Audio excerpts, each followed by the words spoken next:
Assalamualaikum warahmatullahi wabarakatuh. Alhamdulillah, assalatu wassalamu ala rasulillah. Allahumma salli ala Muhammad wa ali Muhammad. Rabbi sholli wa sadri wa yassir li amri wa hlul 'uqdatam min lisani yafqahu qawli. Amma ba'. Baiklah, saya akan menjelaskan proposal saya yang berjudulkan Perancangan Sistem Pengambilan Keputusan Penerimaan Beasiswa untuk SDN 07 Sungai Laur menggunakan metode SAW.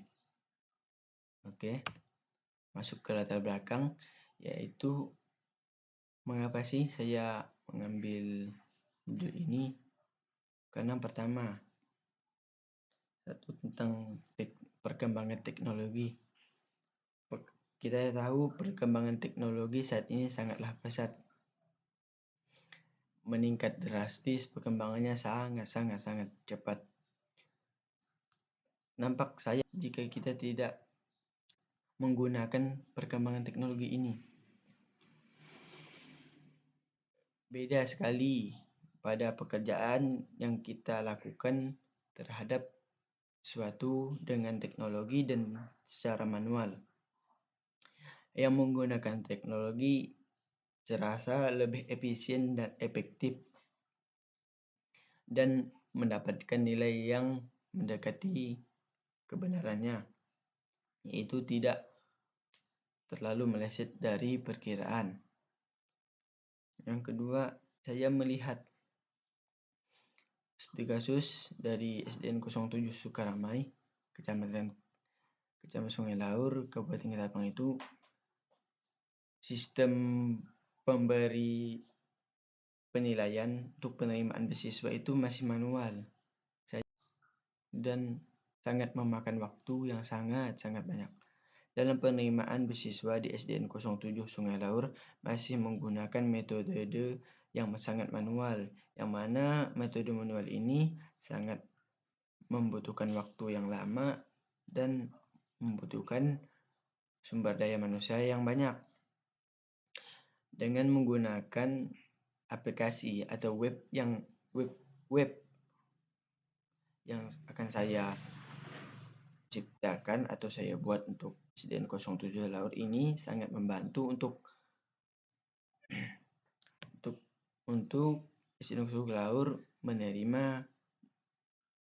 menseleksi siswa-siswa yang menerima beasiswa dengan waktu yang sedikit, lebih efisien dan mendapatkan nilai yang lebih mendekati.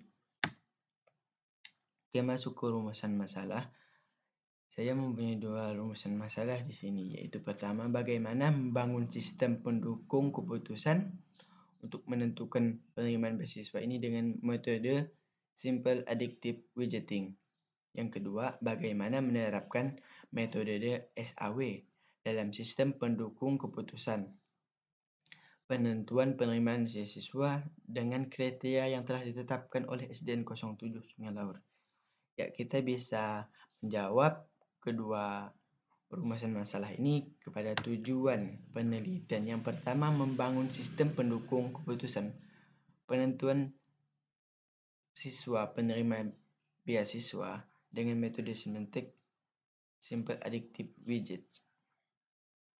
Yang kedua, menerapkan metode Simple Additive Widget atau SAW sering disebut dalam sistem pendukung keputusan penentuan penerimaan beasiswa pada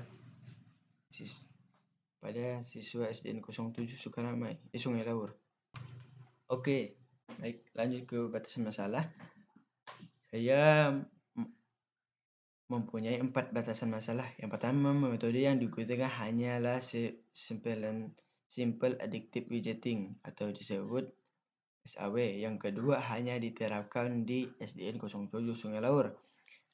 Yang ketiga, kriteria yang digunakan yaitu absensi, rata-rata nilai raport, dan prestasi ekstrakurikuler. Yang keempat, bahasa pemrograman yang digunakan adalah PHP dan database yaitu MySQL.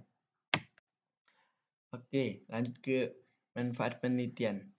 Manfaat penelitian dibagikan menjadi 3. Yang pertama, bagi penulis, yaitu diri saya sendiri, dapat menerapkan teori yang diperoleh di Universitas Tanjung Pura dalam praktik yang sesungguhnya, yaitu langsung ke dalam dunia kerja. Yang kedua, untuk pembaca, salah satu manfaat penelitian untuk pembaca yaitu sarana menambah pengetahuan dunia teknologi komputer dan aplikasi. Yang ketiga, yaitu salah satu manfaat untuk sekolah, manfaat penelitian untuk sekolah yaitu menjadi alat bantu untuk menentukan keputusan penerimaan beasiswa, sehingga memberikan alternatif yang sesuai dengan kriteria yang ada. Ini adalah salah satu manfaat penelitian untuk ketiga komponen ini. Lanjut ke studi literatur. Kita mendapatkan 4 studi literatur, yaitu pertama, SPK. SPK ialah sistem pendukungan keputusan atau biasa disebut Decision Support System. Adalah sebuah sistem yang mampu memberikan kemampuan pemecahan masalah maupun kemampuan mengkomunikasikan untuk masalah yang kondisi semi terstruktur ataupun tak terstruktur. Yang kedua itu ialah beasiswa. Beasiswa PPA dengan beasiswa BBA. Ini merupakan program pemerintah untuk membantu biaya pendidikan siswa yang memiliki prestasi baik dalam bidang akademik maupun siswa yang kurang mampu dalam segi ekonominya. Baik, yang ketiga yaitu metode SAW atau Simple Additive Widgeting, yaitu adalah mencari penjumlahan terbobot dari rating kinerja pada setiap alternatif yang semua atribut. Ini salah satu pendapat dari Fishbroom pada tahun 1967. Yang keempat ialah web server, merupakan sebuah perangkat lunak dalam server yang berfungsi menerima permintaan request berupa halaman web melalui HTTP atau HTTPS dan kembali respon. Hasilnya yaitu bentuk halaman web yang pada umumnya bentuk dokumen HTML. Oke, lanjut ke metode penelitian. Pada metode penelitian ini ada mempunyai 5 metode penelitian, yaitu pertama, pemahaman sistem dan studi literatur. Pada tahap ini, studi literatur yang berhubungan dengan pembuatan perangkat lunak secara menyeluruh dengan cara mengumpulkan informasi yang dibutuhkan, maka studi literatur ini.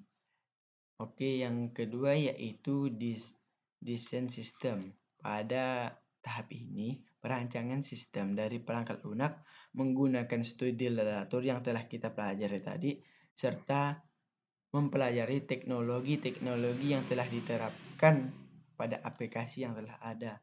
Jadi kita belajar kepada teknologi yang telah diterapkan pada penelitian sebelumnya. Yang ketiga ya implementasi. Pada tahap ini kita mengimplementasi terhadap rancangan yang telah kita buat menjadi sebuah aplikasi. Ini ialah tahap implementasi.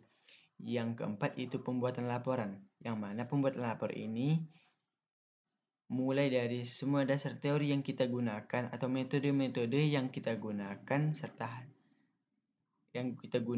serta hasil-hasil sampai selesainya pembuatan aplikasi ini. Yang kelima, tahapan penelitian. Pada tahapan ini dalam sebuah penelitian perlu yang dinamakan sebuah analisis.